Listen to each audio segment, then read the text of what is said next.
Leo nataka nikufahamishe ya kwamba mwanadamu yoyote unayemuona duniani ana maisha aina mbili anayoyaishi hapa duniani. Aina ya kwanza ni maisha halisi ambayo mwanadamu yuko nayo. Yaani tunamaanisha kiwango cha uchumi alichonacho, tunamaanisha elimu alionayo, tunamaanisha watu waliomzunguka, wazazi alionao, mme wake, mke wake, hali za watoto wake, yaani yale maisha halisi alionayo. Na haya kitaalamu yanafahamika kama actual self. Actual self. Yaani maisha yale halisi alionayo yeye kama yeye na kile ambacho kimemzunguka kwa wakati huo. Lakini aina ya pili ya maisha ambayo mwanadamu yuko nayo tunasema ni maisha fikirika. Yaani yale maisha ambayo anatamani kuyaishi. Kila mwanadamu anatamanio fulani la maisha yuko nalo ambalo anatamani kwamba maisha yake yangekuwa ndiyo hayo. Kila mwanadamu yuko na kitu cha namna hiyo. Na hii kitaalamu inafahamika kama ideal self. Ideal self. Yaani yale maisha ambayo mwanadamu anatamani kuyaishi. Sasa hekima ya kuyaishi ya maisha inasema hivi, inasema ishi maisha halisi, yaani yale actual self, yaani hayo unapaswa kuyaishi. Yaani maana yake vile ulivyo navyo unapaswa kuviishi hivyo. Alafu sasa haya maisha ya aina ya pili ambayo ni ideal self, yaani maisha fikirika, unapaswa kuyapanga hayo maisha. Unaishi maisha halisi, alafu unayapanga maisha fikirika. Yaani yale ambao unatamani yawe, unayaingiza kwenye mpango ni namna gani unaweza ukayafikia. Sasa nisikilize kwa makini sana. Lengo ambalo limenipa mimi kusema ama kukutengenezea kipindi hichi ni nini? Watu wengi wanachanganya sana. Wanayakataa maisha halisi, alafu wanajikuta wanaishi maisha fikirika. Badala ya kuyapanga maisha fikirika, yani ideal self, wanayaishi maisha fikirika. Alafu yale maisha halisi ambao walipaswa kuyaishi kwa sasa wanayakataa. Kinachotokea ni nini? Kinachotokea ni kwamba huyu mtu unamkuta anaumizwa sana na hali yake ya maisha aliyonayo. Haridhiki, pengine haridhiki na mzazi wake, haridhiki na watoto wake, haridhiki na mke wake, haridhiki na mume wake, haridhiki na kipato alichonacho. Yaani unakuta ana uchungu mkubwa, anaumizwa sana na yale maisha, kama kana kwamba ameonewa, kana kwamba hakupaswa kuwa na hayo maisha, kana kwamba ni maisha ambayo sio ya kwake. Kwa hiyo unajikuta ana uchungu mkubwa sana na hayo maisha. Anatamani sasa yale yaliyopo kwenye fikra na ubongo ndio angekuwa halisi sasa, na kumbe kwa sasa hayapo. Alitakiwa aishi haya alionayo. Ulikuwa na mpango wa kuwa na mamilioni ya pesa, lakini saizi una malaki ya pesa.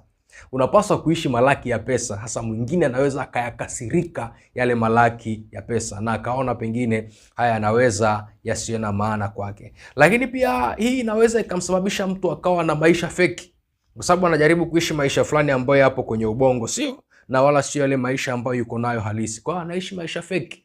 Anaishi viwango ambavyo sio vya kwake. Pengine utamkuta anajiweka kwenye makundi ambayo yako juu ya uwezo wake. Utamkuta huyu mtu wakati mwingine anapambana kujionyesha ya kwamba ni wa level za juu sana, lakini kumbe maisha yake yalikuwa sio hayo. Kwa hiyo mtu namkuta taratibu anaishi maisha feki, na yale maisha feki yanakuwa yakimtesa sana. Anapokuja kwenye ule uhalisia, anapovua kile kinyago chake, anagundua ya kwamba kumbe maisha yangu ni haya, anajikuta anateseka sana. Lakini pia madhara mengine yanaweza kujitokeza utakapojaribu kuyaishi maisha fikirika badala ya kuyapanga, na ukayakataa maisha halisi badala ya kuyaishi, ni kutosheka na rasilimali zako.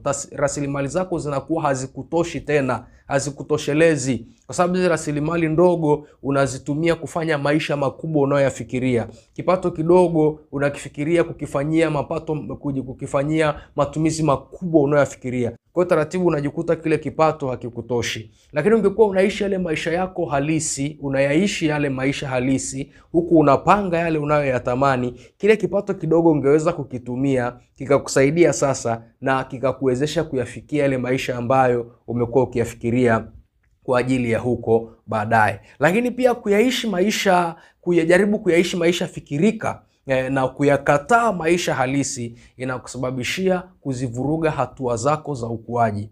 Unazivuruga hatua zako za ukuaji kwa sababu kipindi cha kuotesha mbegu, wewe utazitumia zile mbegu kuzila. Kipindi cha kutengeneza jina, utatamani ndio wakati wa kupata kila kitu. Kipindi cha kutengeneza platform yako ya maisha, pengine ndio wakati wa kujitambulisha wewe ni nani, ndio wakati wa kuonyesha ubora ulionao, utatamani kuona unapata kila kitu katika kile kipindi. Ndio maana tunajua kugundua kwenye kizazi cha sasa, vijana wanaanza kazi, kijana anaanza kazi mwaka huu, anataka mwaka huu aweze kujenga, mwaka huu aweze kuwa na gari kubwa, mwaka huu aweze kujenga kijijini, mwaka huu aweze kuwa na biashara, kampuni kubwa. Akiona hayo hayawezekani, basi anajikuta hata ile kazi pengine anaiacha.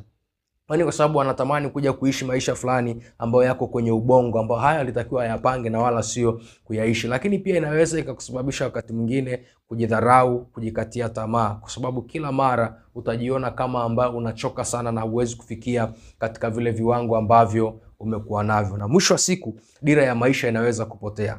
Watu wanaoishi maisha fikirika wakaacha kuishi maisha halisi huwa wanapoteza dira za maisha. Mara moja wanaweza wakapotea kwenye dira za kiuchumi, kwenye dira za taaluma na maeneo mengine ambayo yapo kwenye maisha yao. Mimi nataka kusema nini hapa? Nachotaka kusema hapa ni kwamba tengeneza balance nzuri.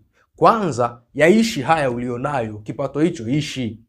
Mtoto wako huyo ishi ile hali yako ulionayo, maisha halisi yaishi. Tunazungumza juu ya actual self. Hali yako ya sasa iishi, ifurahie hiyo, enjoy hiyo, napanga maisha yako kulingana na hiyo hali ulionayo. Alafu wakati huo huo ukiwa unatengeneza njia nzuri ya kufikia yale maisha ambayo tunasema ni ideal self, maisha fikirika, maisha ambayo unatamani kuwa nayo. Sasa unayapanga katika mchakato, na pengine baada ya miaka 10-15 ijayo unaweza kuwa umeyafikia yale maisha ambayo umeyatazamia. Mimi ngoja nikuulize swali. Uliwahi kujua ya kwamba una mgongano huo wa maisha hayo mawili kwenye maisha yako?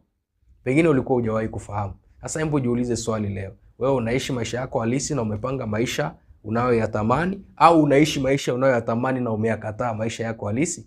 Jibu utakalolipata likupe hatua za kuchukua ili kuyaboresha maisha yako ambayo Mungu anakupa kwa wakati sahihi. Mimi nakutakia wewe kila laheri, kwa sababu wewe unapoimarika na sisi tunaimarika.